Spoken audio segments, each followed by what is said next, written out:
mouvement politique boobu nag li ko wundu dafa jógee tamit si taxawaay yoo xam ni dañ ko am ay weer ak weeri weer si ginnaaw ba mu mujj woon joxe li nga xam ni moo doon suñu candidature ñu nekkoon candidat yi nga xam ni ñoo bokkoon Kër Massar di jongante pour jël mairie bi nag suñu yéene bu ñu si amoon rek mooy liggéeyal waa Kër Massar parce que jàpp nañ ni am nañ projet boo xam ni mënoon na saafara lu bare si jafe-jafe yi nga xam ni moom la population yi di dund. Si gàttal si suñu présentation ñun ñi ngi si jaar-jaar maa ngi jàngee fii Sénégal je suis un produit de l'école sénégalaise jàngee école bu ñuy wax Prytanée militaire de Saint-Louis génn foofu ak suma bac dem defi université def concours école supérieure polytechnique bi ma admis dem defi génie informatique bi ma génnee foofu laa dem liggéey SONES benn at yàlla def ma am visa dem États-Unis ak li sumay jàng foofu lu ñuy wax finance am fa ñaari diplôme muy bachelor muy MBA liggéey fa tamit si compagnie yoo xam ni dëgg neex yàlla jàpp naa ni si gën a mag États-Unis la bokk ak si Sénégal notamment benn bi muy JP Morgan Chase muy banque bu fa gën a mag monté fa sama entreprise bopp itam ba yàlla def vers 2010 2011 ma ñibbi si Sénégal définitivement tàmbali liggéey compagnie bu ñuy wax Tigo depuis 2016 ñu diriger syndicat bi foofu jiite ko ma nekk secrétaire général national bi muy syndicat wu travailleurs di fa nag jàppale tamit vraiment liggéeykat yi fa nekk si jafe-jafe yu bëri yi nga xam ne moom lañ ko doon jànkonteel ba yàlla def comme ni ma ko waxee ñu nekkoon candidat de élection yi ñu génn taxawal suñu mouvement jafe-jafe yi nag yi nga xam ne ñoo am Kër Massar foofu la lépp tàmbalee parce que ñun béy sa wewu tànk la ñu xam fii nga xam ne la ñu dëkk balaa ñuy wax jafe-jafe yu nekk yeneen gox defe naa jafe-jafe yi lañ gën a xam waxtaan ak askan bi gis jafe-jafe yi ñuy dund muy lan muy ñàkkum liggéey si ndaw ñi ak jigéen ñi yor seen i association yor seen i GIE muy loo xam ne ñun dañu gis ni loolu ku leen jàppale yaa ngi taxawal li nga xam ne mooy des futures petites et moyennes entreprises du Sénégal parce que petites et moyennes entreprises yooyu ñoo mën a régler ñun problème mu chômage bi nga xam ne moom la ñu am ndax ñoom ñoo la mën a recruter suñuy ndaw si lu bare beneen bi mooy li nga xam ne mooy problème mu jàng bi dafa sooxee Kër Massar te ni mu sooxee Kër Massar noonu la sooxee si biir Sénégal yëpp lu tax ndaxte dañu manqué li nga xam ne moom la ñuy waxee infrastructure scolaire classes yi doyuñu professeurs yi doyuñu moyens yi nga xam ne moom la ñu war a jox école bi doyul santé waxi noppi gis ngeen temps yi débat bi am yëpp autour de problème yi nga xam ne ñoo am santé ñun ñëpp moom la ñuy dund c'est que nag loolu yemul si santé gis nga dañuy wax problème bi am santé dafa yaatu parce que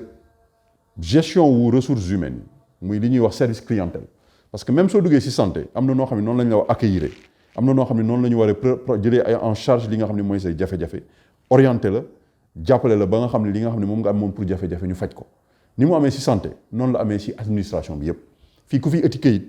gis nga jafe-jafe yi nga xam ne moom ngay dund soo ñëwee ut këyit dañ la naan déposer la ñëwaat ngoon Sénégal day mel ni le facteur temps amu fi njëriñ nit ñi amuñu leneen lu dul def lu dul déposer këyit dem dellu si waat wala toog di xaar 5 heures de temps 6 heures de temps alors que ñi ngi nekk à l'ère du digital am na yu bare yoo xam ni soo ko informatiser soo ko digitaliser defe naa di nga wàññi jafe-jafe yu bare nit ki balaa muy ñëw mu dugal demande am nga xam ne su paree dañ ko naan ñëwal nga jël si ko loolu defe naa dëkk yi nga xam ne ñi ngi jéem a avancé si loolu la ñuy yëngatu man nag Sénégal day mel ni ñu ko doon gérer 1950 sax sooy xool moo tane ni ñu koy gérer nii tey loolu nag pour man manque de volonté politique la parce que am na yoo xam ne soo ko buggee saafara suñu mënee jël ni ay milliards ay milliers de milliards di ko dugal si ay terre ak yooyu yaakaar naa ni am na ay basiques yoo xam ni war nañ ko mën a régler ba pare parce que au centre de tout développement il y a l'homme te fii nag nit ki de si boppam dañ ko fàtte ñi ngi tabax nag te baax na dëgg neex yàlla tabax tali baax na tabax stade baax na mais li ëpp solo mooy nit suñu suqalee nit ba pare suñ ko suqali woon ba pare li si des day ñëw fekk si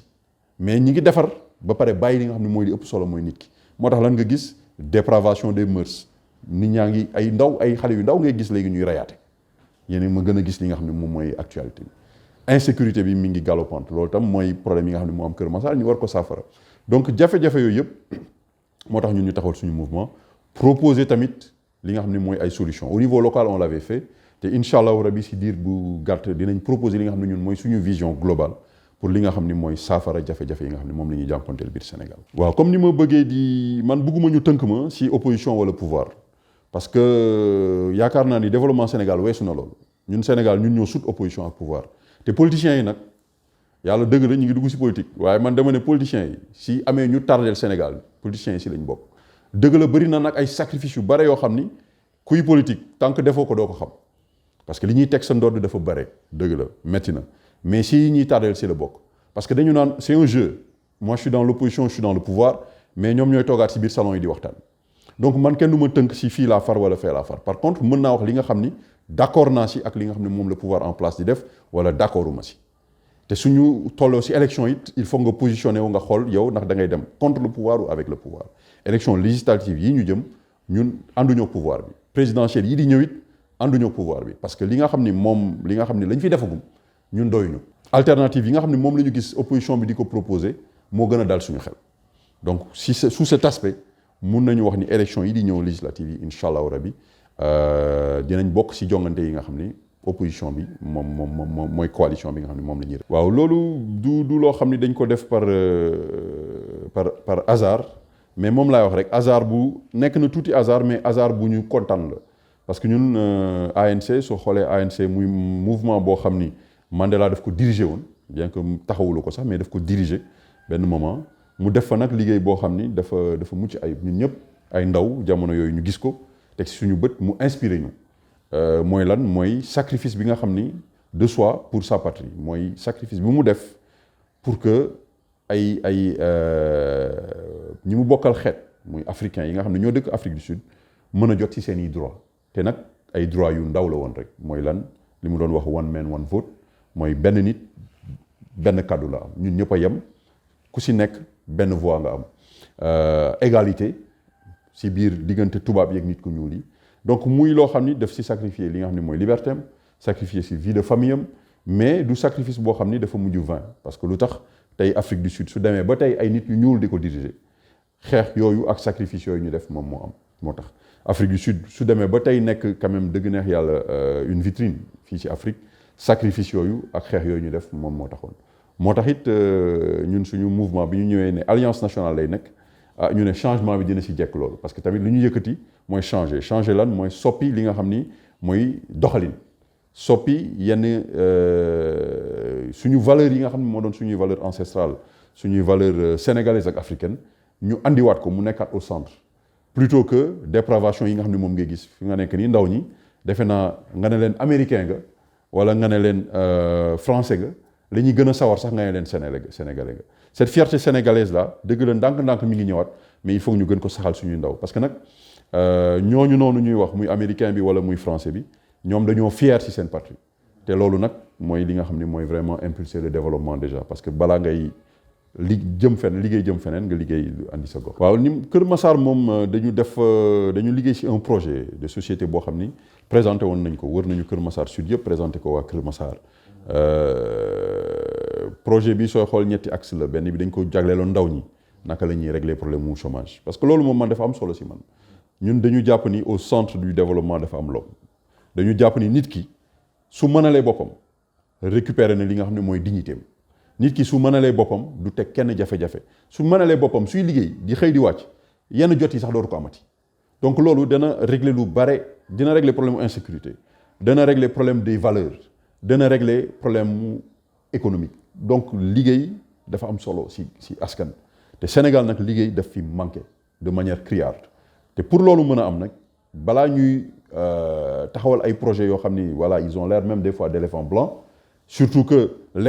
expertise bi nga xam ni ñooy liggéey projet yooyu jógewul Sénégal transfert de compétence bi sooxe na même su fekkee ni nañ ne expertise bi amu fi te dëgg neex yàlla man dama gëm ne expertise bi mu ngi fi parce que yàlla may nañu ñu tukki un peu partout dans le pays dans le monde mais fépp foo dem da nga fay fekk ay experts sénégalais ñun ñooy diriger compagnie yi nga xam ne ñoo gën a mag ci àdduna bi donc mënuñu bañ a diriger compagnie yi gën a mag fii suñu Sénégal mënuñu di compter toujours sur les étrangers pour ñu ñuy defal suñuy projet d'envergure te projet yooyu sooy jël ndaw yi dëkk ci gox bi ñu koy liggéey yaakaar naa ne di nga am looy résorber ci sous-emploi bi ak ci chômage bi ñu war a tamit industrialiser suñu tissu économique parce que dañu yor tissu économique boo xam ne dafa fragile tissu économique boo xam ne industrialisé woo ko amul inclusion numérique dans ce pays là mënoo am ndaw ñi te ndaw ñaa ngi fii nag xarañ bu baax ci numérique bi mais amuñu jàppale bi xamuñu ban yoon la ñuy jaar sax ne serait-ce que pour mettre en valeur le projet mën ko monétiser te loolu dafa am solo ñun liggéey nañu am naa chance su liggéey dans le domaine de l'incubation avec des jeunes mais da ngay jaaxle jeunes yi dans le domaine des télécoms da ngay jaaxle jeunes yi nga xam ne ñi ngi am ay projets ci domaine informatique ci domaine télécommunication ni mu xarañee nga war ko mën a comparer ak loo xam ni ñi ngi koy def en Chine ñi ngi koy def au Japon ñi ngi koy def aux États-Unis amul dara lu mu leen di envier mais jeunes yi des fois ne serait-ce qu'un problème d'une machine ak une connexion internet qui est régulière dañ koy am loolu état bi war leen ci mën a jàppale parce que nag loolu état bi moo si mën dara ne serait-ce qu'en partenariat avec voilà des privés donc yooyu muy jafe-jafe yi nga xam ne dañ koy jànkonteel ñu proposer ko lors de notre programme à savoir l'emploi des jeunes à savoir ñu résorber déficitu infrastructure yi sanitaire scolaire école bi sooxe na double flux mi ngi fii biir Kër Massar waxuma la double flux ay banc table blanc yu doyul da ngay dugg classe mu am 20 table banc am 100 élèves ñii suñuy bind ñeneen ñi ñuy toog si biti di xaar suñuy paree ñi génn ñeneen ñi dugg mi ngi fii Kër Massar soo jégee tali bi fii en face au champ bi soo duggee Alaaji Paté aussi c'est la même chose te ni mu amee fii Kër Massar ni ma ko mën a waxee noonu la amee si biir gox-goxaan yi biir Sénégal donc yooyu yëpp ñu war si taxaw parce que 2022 tamit la ñu nekk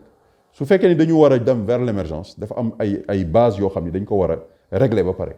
te mënuñu xaar yeneen 10 ans nag ñu ñuy wax plan bi teg nañ ko plan B teg nañ ko fii ak 2035 dinañ ci génn non non noonu lañ ko doon wax ñun bi ñuy nekk ndaw nañu 2000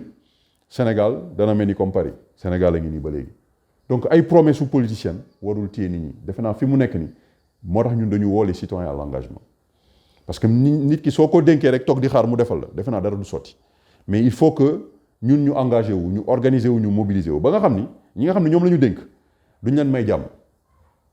lépp loo xam ni dañ ñu ko dikk rek incha allah rabi ñu def ko suñ ko deful ñu jëlee leen fi teg fi ñeneen ñoo xam ne dañ koy def yaakaar naa ni flux boobu suñ ko commencé très rapidement on va voir des résultats d'un point de vue économique d'un point de vue social